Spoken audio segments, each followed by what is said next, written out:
Juan Kapitulo 6, versikulo 35. Si Jesus miingon kanila, "Ako mao ang pan nga naghatag sa kinabuhi. Ang muari kanako dili nagayod gutumon, ug ang mutuo kanako dili nagayod uhawon." Ang mga puno Pan sa kinabuhi.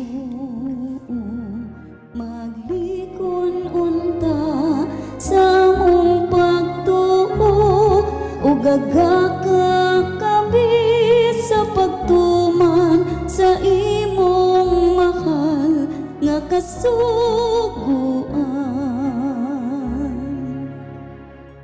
Ginumanaakan ninyo. Santo sa Ebanghelyo sumala ni San Juan. Si Jesus miingon, "Ako ang dalan, ang kamatuoran, ug ang kinabuhi. Wala makaadto samahan, dili mo agi kanako. Kung nakaila mo kanako, nakaila usab mo sa akong amahan. Pagkatinuod, nakaila og nakakita namo niya."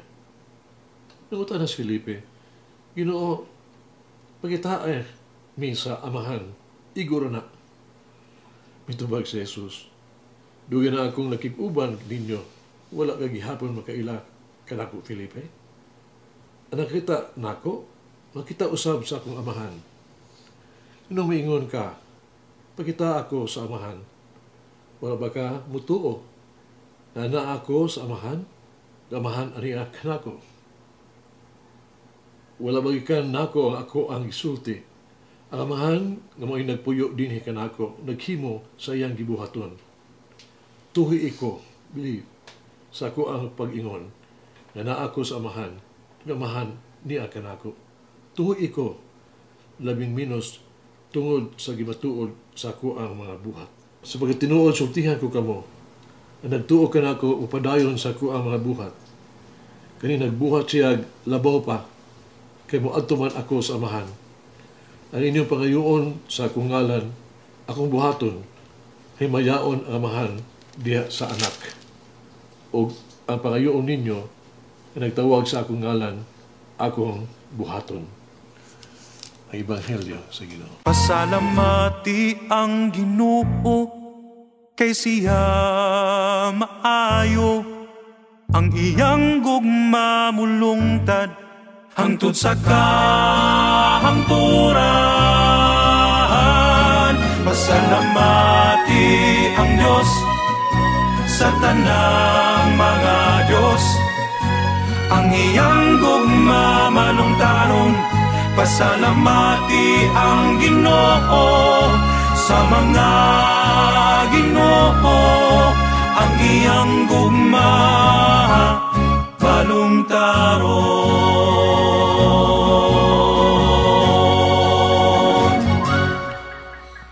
Sa ulog karon ang fiesta ni sa mga apostol San Felipe ug Santiago. Dalital ba? Human sa pagkabanhaw o pagkayab ni Jesus, aduha mi panaw o may sugol kaayong nagwali sa maayong balita nga si Kristo na banhaw gikan sa mga patay. Tungod sa ilang pagwali sa maayong balita, kita nahimo karon nga mga Kristohanon.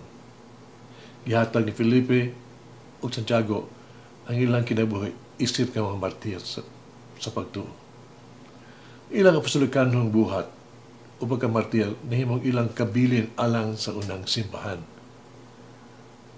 Usa ka adlaw sa tuig 1888, usa ka tawo nga nag-imbento sa dinamita nahimong dato kayo. Pinagis pagbaligya sa mga armas, no?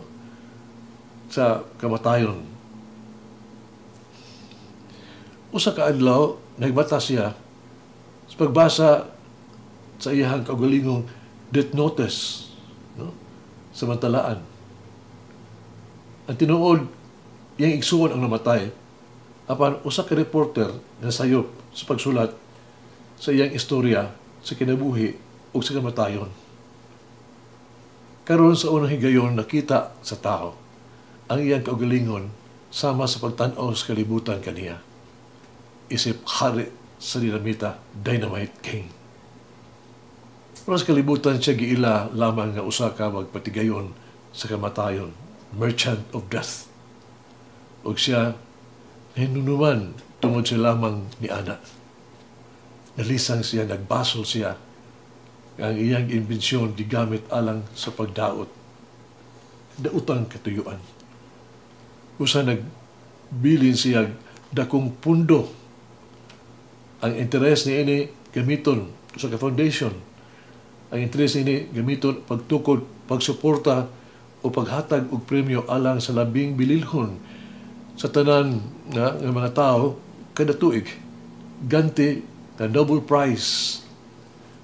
Peace Prize na gihatag alang sa talagsaong kontribusyon sa natad sa siyensya o papangita sa kalinaw sa kalibutan.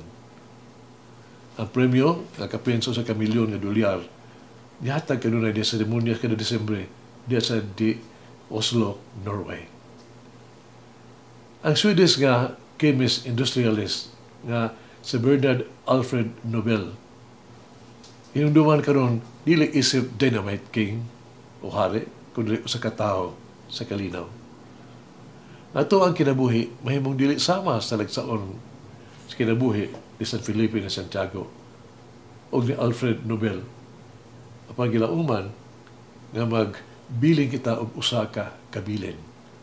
Ato pangatong atong kaugalingon. Unsa ka ang maong kabilin? Mayo ba?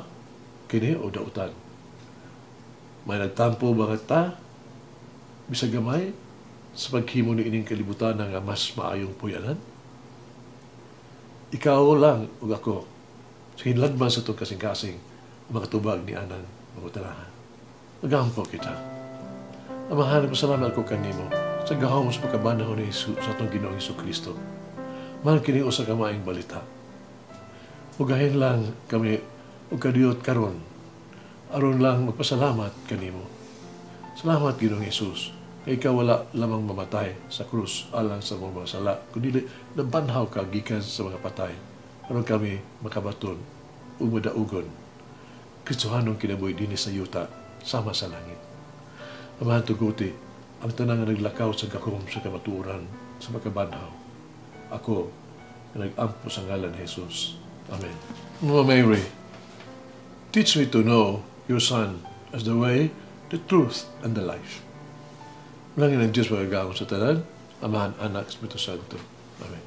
May the Lord of the divine mercy bless us all, heal us from all diseases and suffering.